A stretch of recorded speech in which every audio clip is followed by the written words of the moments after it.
Hi, welcome to my book quest and my very first video that I have ever put out on this grand thing, the internet. I'm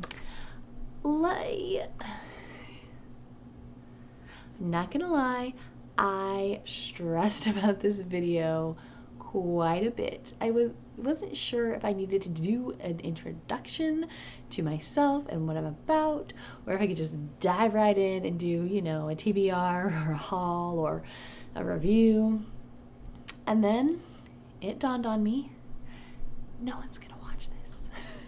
Like literally, the chances of anybody seeing this video are real tiny because, brand new, 0 subscribers.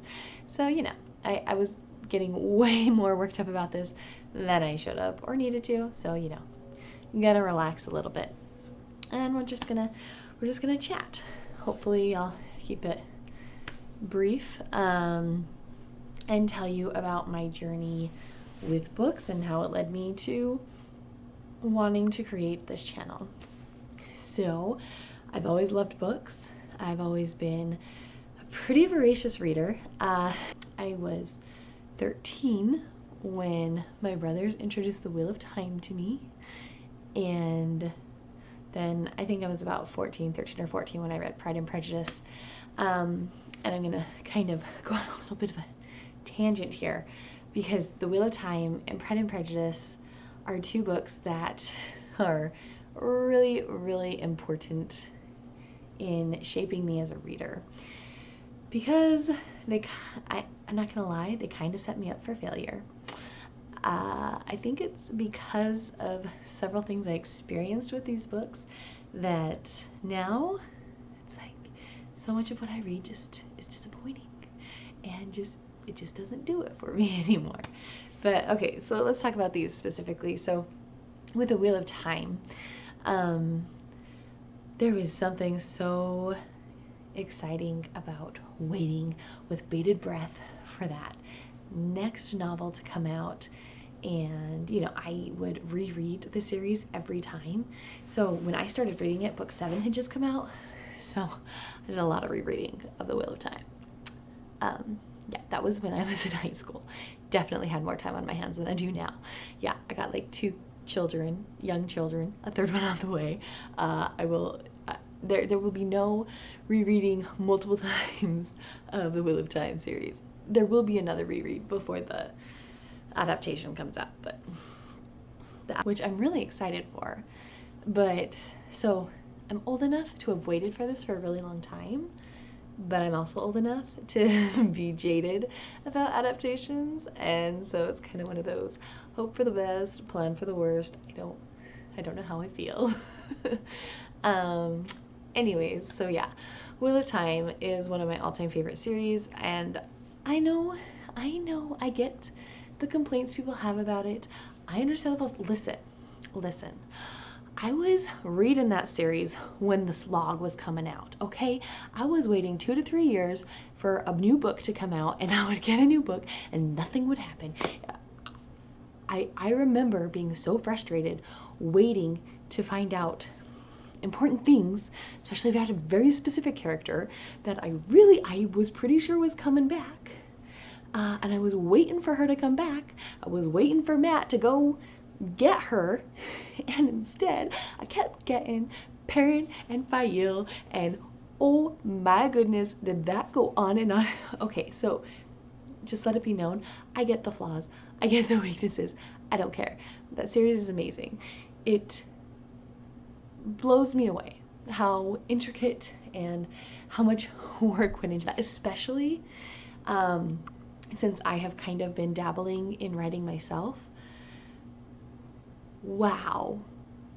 Anyone who can write a series that is that epic and has that many side plots and side characters, and yeah, I get that not everything was tied together perfectly, but it did real good considering the scope of that project, which I also need to give accolades to Brandon Sanderson for finishing that.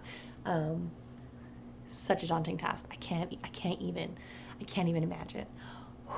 Okay, Okay, I know this has been a huge tangent, way more than I meant to go off on, but wow. Okay, so the other book, oh, but let me just say, because of that experience of remembering that waiting and being exciting and always being aware when the next book would come out, I know I can recognize that I don't love series as much as I used to because I'm not waiting for the next book in the series to come out. The last time, well, Brandon Sanderson, obviously, I'm a fan. His books, I'm always waiting for his next book to come out. Thank goodness he is a speedy writer, and I get one of his books every year. That's been like keeping me alive for the last several years because I have been going through a dry spell. So he has been keeping that relationship with books. That heart is still beating, mostly because of him, not gonna lie. So yeah, I still get excited for his series. I'm excited for his.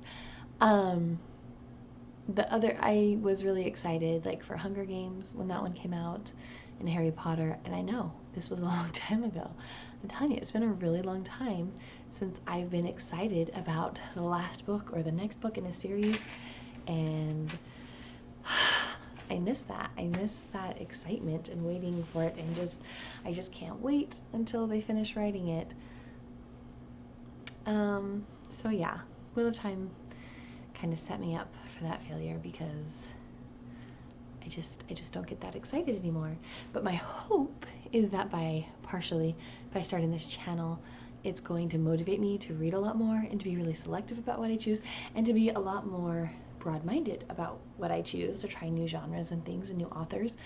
And maybe I will start finding authors that I am as excited to read their new books as I was once for Robert Jordan. Okay, so Pride and Prejudice, that book has affected me for the rest of my life because I still remember where I was when I read the scene where Mr. Darcy proposed to Elizabeth Bennet. I was on a bus heading to a field trip. I gasped out loud. My little heart, my little 14-year-old heart, I thought it was going to beat out of my chest. And I just couldn't put that book down. I was so excited. I was just in love with the characters. And yeah, that was a good one. Jane Austen, she was a master, a true master at her craft. So I know what it feels like to be in a book and just be in it. And like, I love this book. And to not just love it in the moment that you're reading it, but to have that follow you for the rest of your life. Like I said, I still remember where I was when I read that scene. I can still remember that feeling. I can feel it right now just remembering it. And I've of course reread that book several times. So I'm chasing the high, so to speak. I'm looking for books that I can have that kind of experience with. And Books and I, we've had a rough little go of it for the last couple of years. I just haven't been finding things that are really connecting with me. It makes me really sad because books is one of the loves of my life. I'm not ever gonna divorce books. I'm never gonna be gone from them forever. But we've hit a rough patch, and we're gonna work through it. And this channel is part of working through that. This is my quest. I'm on the hunt, I'm on the prowl, if you will, to find some books I love and some new authors that I love. And I'm excited about it. I actually kind of got really into Booktube when I started writing again. So I used to write when I was younger. I wanted to be an author when I was really little. And then I became a teenager, and I realized that writing required a huge amount of vulnerability, that to let somebody read your writing was sort of letting them peek into your soul, and wasn't ready for that. And eventually I got married, and my husband was like, I think you really love writing, and I think you really need to seriously make an effort and go for it. So I did. I really sat down and worked on it. And it is a tough skill to hone. And while I was trying to work on it and work on my craftsmanship, I started watching some YouTube videos. Brandon Sanderson, again, that's a good man. Not only has he saved me with books, he has given me so much good writing advice and has helped immensely. I also watched Alexa Dawn. She is a booktuber, author-tuber.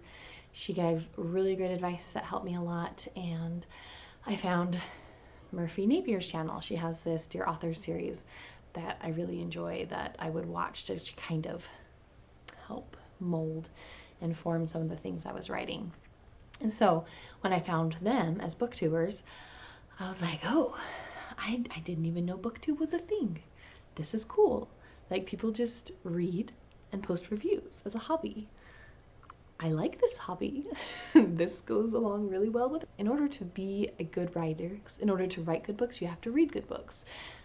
Obviously, people say that all the time, and it's true. And so I was thinking, you know, this dry spell, this reading slump I'm in, we gotta get out of it, because I need to find some books that I love. Because if I want to write a book I love, I need to start reading books I love. And yeah, so I finally came to the conclusion, I'm gonna start a booktube. It's been in the back of my mind for a while. I didn't do it for a while because I was like, you know, everyone says, the market's so saturated, don't expect it to go anywhere. I don't know how you can possibly find a niche here. Just don't expect anything. And then I finally came to the conclusion, I don't really care.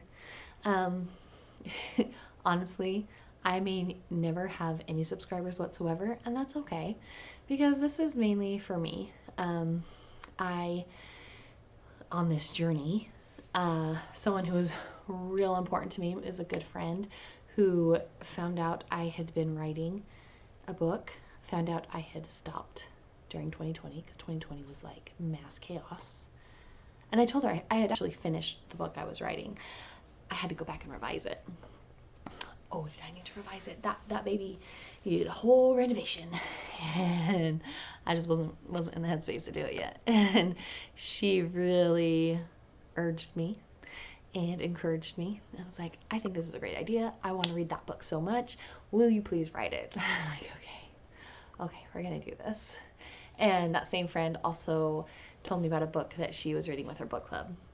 I was like, oh, that book sounds so good. That sounds like it's right up my wheelhouse. I'm excited to read that.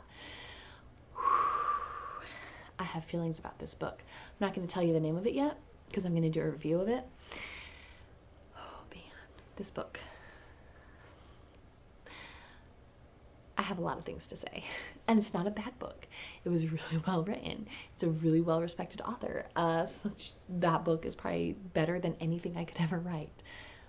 But it's one of those, you know how books that you're expecting so much from and then they disappoint you, how that makes you more angry than even a poorly written book will? You're just like, how could you destroy my hopes and dreams like this?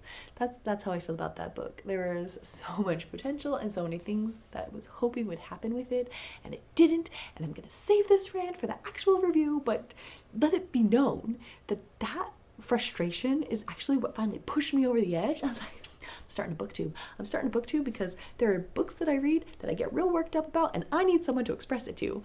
So you're who I'm expressing it to. I guess technically right now it's just imaginary friends, but that's okay. Still, I'm feeling cleansed. I'm already feeling better. Just getting it out. It feels great. So I'm excited. I am excited to start this journey. I'm excited to be setting goals and holding myself accountable to those goals, and to be bringing lots and lots of books into my life. So the next couple videos I'm going to post, I'm going to be doing a haul from the library and thrift stores and used bookstores and regular bookstores that I visited recently. I'm going to do a TBR, what I'm reading for the month of February. We're going to do a Valentine's theme. I know, it's cliche, whatever. You don't have to watch it if you don't want to. In fact, you're probably not going to watch it because you haven't found my channel yet. So it's all good. And then I'm going to be doing that review of the mysterious book that pushed me over the edge into actually doing this. So stay tuned for that. Get excited. I'm excited. And I'll see you later.